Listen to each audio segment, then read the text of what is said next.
اعوذ باللہ من الشیطان اللعین الرجیم بسم اللہ الرحمن الرحیم وبہ نستعین وہو خیر ناصر ومعین وصلی اللہ علی محمد وآلہ الطیبین الطاہرین۔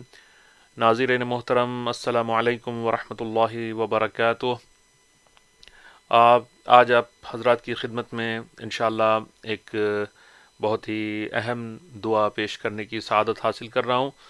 یہ دعا شیطانی جو وسوسے ہیں اور اسی طرح سے جو منفی اور نگیٹو سوچ ہے جو انسان کے دماغ میں پیدا ہوتی ہے، اس کو دور کرنے میں بہت زیادہ مفید ہے۔ تو یہ دعا جو ہے وہ قرآن سے لی گئی ہے، اور یہ دعا جو ہے وہ قرآن کی آیات میں پائی جاتی ہے، اور خداوند عالم نے ظاہراً ہم سے اس بات کو کہا ہے کہ ہم جو ہے وہ شیطان کے شر سے خدا کی پناہ میں آ جائیں۔ تو آئیے جو ہے وہ اس دعا کو جس طرح سے ہم سے بتایا گیا ہے اس کو پڑھیں، تو انشاءاللہ اس کے ذریعے سے ہم شیطانی جو وسوسے ہیں اور اسی طرح سے جو منفی اور نگیٹو جو تھاٹس جو ہیں اور فکریں جو ہیں انسان کے دماغ کے اوپر کبھی طاری ہو جاتی ہیں، ان سے بچ سکیں۔ تو دعا کیا ہے اور طریقہ اس کا کیا ہے؟ سب سے پہلے تو یہ طریقہ یہ ہے کہ اس دعا کو جو قرآنی دعا ہے 10 مرتبہ نماز واجب کے بعد جو ہے وہ پڑھنا ہے۔ تو جب بھی آپ جو ہے وہ نماز واجب سے جو ہے وہ فارغ ہوں تو اس کو جو ہے اس دعا کو 10 مرتبہ پڑھیں۔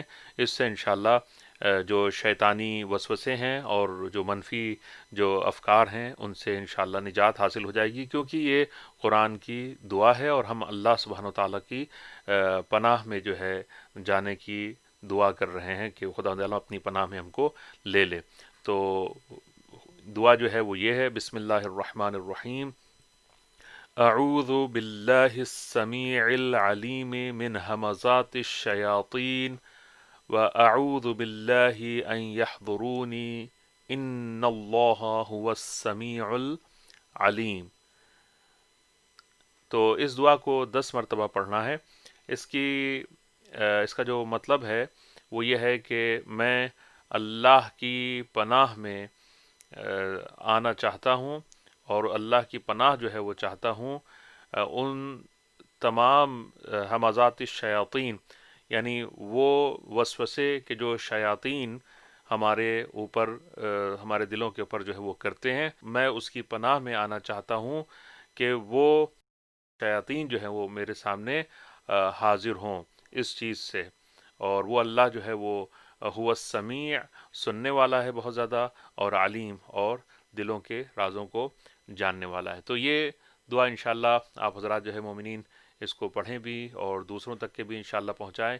یہ قرآنی دعا ہے اور یہ کوئی ایسی چیز نہیں ہے کہ جس کے اوپر آپ جو ہیں کوئی شک وغیرہ کر سکے۔ تو انشاءاللہ یقین کے ساتھ جو ہے اس کو پڑھیں اور اس سے فائدہ حاصل فرمائیں۔ والسلام علیکم ورحمۃ اللہ وبرکاتہ۔